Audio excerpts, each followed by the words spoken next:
वास्तुशास्त्र म्हणजे काय आणि याची सुरुवात कधी झाली? वास्तुशास्त्र हे 3000 वर्षापूर्वीपासून आपल्या भारतीय संस्कृतीमध्ये आलेली आहे. परंतु त्याचा आता जो जास्त रिसर्च जे व्हायला लागले ते 40-50 वर्षामध्ये व्हायला लागले आणि त्याच्या बाबतीत ती संस्कृतमध्ये असल्या कारणाने त्याच्यावरती जास्त रिसर्च झाले नाही.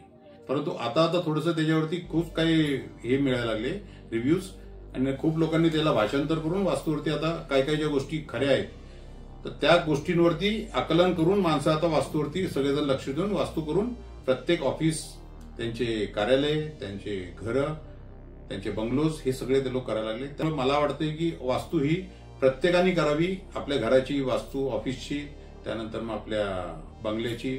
मला वाटतं त्याचे फायदे तुम्हाला जास्त भेटतील. आणि वास्तुशास्त्र ही अष्टदिशाने ठरलेली आहे. ह्या दिशानंतर आणखीन एक दिशा आहे, ती 9वी दिशा आहे. जसे पूर्व, पश्चिम, उत्तर, दक्षिण, आग्नेय, वायव्य, ईशान्य, नैऋत्य, तसंच आहे ब्रह्मस्थान. आपण ह्यावरती पुढच्या एका क्लिपवरती आपण बोलूया.